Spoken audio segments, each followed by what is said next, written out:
So in this video we will cover disaccharide and its type.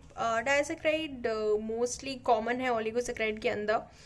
ये दो monosaccharide से मिलके बने होते हैं. दोनों मोनोसेक्राइड या तो सेम हो सकते हैं और या फिर दोनों जो हैं वो अलग अलग भी हो सकते हैं. और दोनों के बीच में कौन सा बॉन्ड होता है? ग्लाइकोसाइडिक बॉन्ड होता है.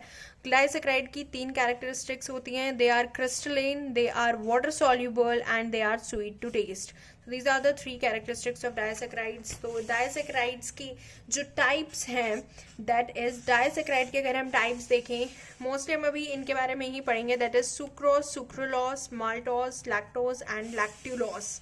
लैक्ट्यूलोज एंड सुक्रोलोज दोनों ही ये आर्टिफिशियल डाइसेक्राइड है. बहुत इंटरेस्टिंग है, इसके बारे में भी हम देखेंगे. सबसे पहले हम सुक्रोज के बारे में पढ़ते हैं. सुक्रोज जिसको हम केन शुगर भी बोलते हैं, ये शुगर केन या बीट शुगर बीट्स जो होते हैं उनसे बनाया जाता है. सुक्रोज उनसे डेवलप्ड होता है. ये दो मोनोसेक्राइड से मिलके बना है. डाइसेक्राइड है तो दो से ही मिलके बनेगा. Alpha D glucose and beta D fructose दोनों से मिलके बना हुआ है. बॉन्ड जो है इनके बीच में वो ग्लाइकोसिडिक बॉन्ड है. तो सुक्रोज को हम नॉन रिड्यूसिंग क्यों बोलते हैं? सबसे पहले तो नॉन रिड्यूसिंग का मतलब इसके अंदर ही है. रिड्यूसिंग माने क्या होता है? नॉन रिड्यूसिंग मतलब जिसको हम एज अ रिड्यूसिंग एजेंट हम इसको यूज नहीं कर सकते. रिड्यूसिंग एजेंट क्या होते हैं? जो इलेक्ट्रॉन डोनेट करते हैं. तो ये नॉन रिड्यूसिंग है. हम इसको रिड्यूसिंग एजेंट के तौर पे नहीं यूज कर सकते क्योंकि इलेक्ट्रॉन डोनेट नहीं करेगा. क्यों नहीं करेगा? क्योंकि इसका जो फर्स्ट कार्बन है वो बॉन्ड में ऑलरेडी इन्वॉल्व है, तो वो कैसे इलेक्ट्रॉन डोनेट कर देगा. सो इसलिए सुक्रोज का याद रखना, ये non sucrose non that is non reducing. हमेशा सुक्रोज का याद रखना ये नॉन रिड्यूसिंग शुगर होता है बिकॉज इसका जो एनोमेरिक कार्बन है वो बॉन्डिंग में इन्वॉल्व है. So we can not use it as a reducing agent, right. So this is all about sucrose. बहुत लिटिल इन्फॉर्मेशन हम पढ़ते हैं. उसके बाद हम लैक्टोस के बारे में जानते हैं. लैक्टोस LR है, लैक. कहीं भी लैक्टोस है, मिल्क याद कर लेना भाई. मिल्क के अंदर जो है वो लैक्टोस प्रेजेंट होता है. ये भी डाइसेक्राइड है, दो से मिलके बना हुआ है. That is beta D galactose and beta D glucose. दोनों के बीच में बॉन्ड क्या है? Glycosidic bond. ये प्रॉपर इनका नाम है बॉन्ड का. Beta D galactosyl 1,4 beta D glucose. तो ग्लाइकोसिडिक बॉन्ड मोस्टली दोनों के बीच में है. Beta D galactose, beta D glucose. इसका जो एनोमेरिक कार्बन है वो फ्री है, मतलब वो बॉन्डिंग में है ही नहीं. इसका जो एनोमेरिक कार्बन है, कार्बन फर्स्ट जो है एकदम फ्री है, इसलिए हम इसको रिड्यूसिंग शुगर भी बोलते हैं. इसके अंदर रिड्यूसिंग प्रॉपर्टीज हैं. बट सुक्रोज का क्या था बेचारे का? उसका जो कार्बन 1 था वो इन्वॉल्व था बॉन्डिंग में. हम उसको as a reducing agent use नहीं कर सकते. सो ये क्या है? रिड्यूसिंग शुगर है. लैक्टोज मिल्क रिड्यूसिंग है और with the help of lactase हम इसको हाइड्रोलाइज कर सकते हैं in the glucose and galactose. In the glucose and galactose. So this is all about lactose. उसके बाद थोड़ा सा माल्टोज के बारे में भी देख लेते हैं. माल्टोज जो है ये भी डाइसेक्राइड है. दो मोनोसेक्राइड से मिलके बना हुआ है और दोनों ही इसके अंदर सेम है. Glucose alpha D glucose, alpha D glucose.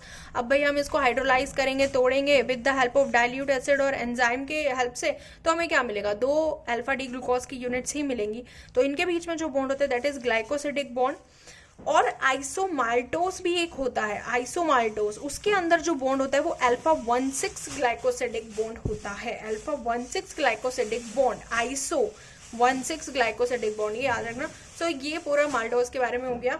उसके बाद ये दो हम पढ़ेंगे जो कि हमारे आर्टिफिशियल होते हैं. ये बड़ा इंटरेस्टिंग है. दोनों के दोनों जो है हमारे आर्टिफिशियल डाइसेक्राइड हैं. दैट इज सुक्रोलोज और लैक्टोलोज.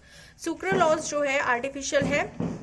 इसके अंदर मतलब ये सुक्रोज से भी ज़्यादा स्वीट होता है, बहुत ज़्यादा स्वीट होता है. इसको हम ट्राई क्लोरो सुक्रोज भी बोलते हैं क्योंकि 500 टाइम्स ये सुक्रोज से ज़्यादा स्वीट है.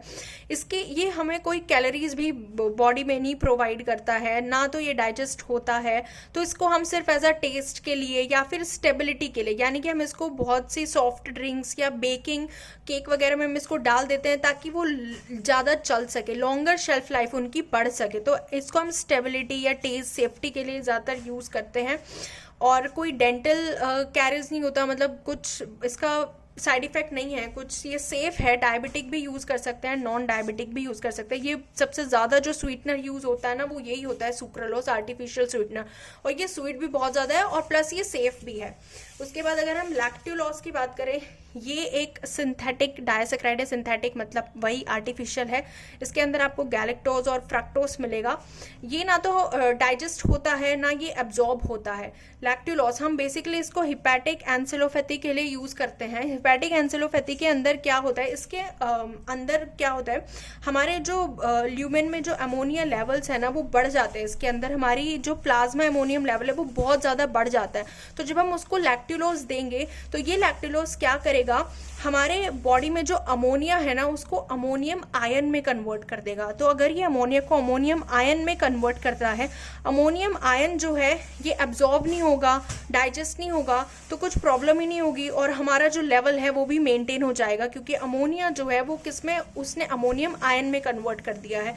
तो इसलिए हम इसको हिपैटिक एंसेलोपैथी में यूज करते हैं। सो ये था ऑल अबाउट लाइक डायसेक्राइड के बारे में। हमने आर्टिफिशियल, ये दो जो है हमारे आर्टिफिशियल थे, and sucrose, maltose and lactose. Maltose lactose जो है वो हमारा मिल्क में प्रेजेंट था। सुक्रोज जो है वो शुगर केन और बीट, शुगर बीट से जो बनता है, और माल्टोज वही जो कि दोनों सेम यूनिट से मिलके बना हुआ है, alpha D and alpha D. That's it.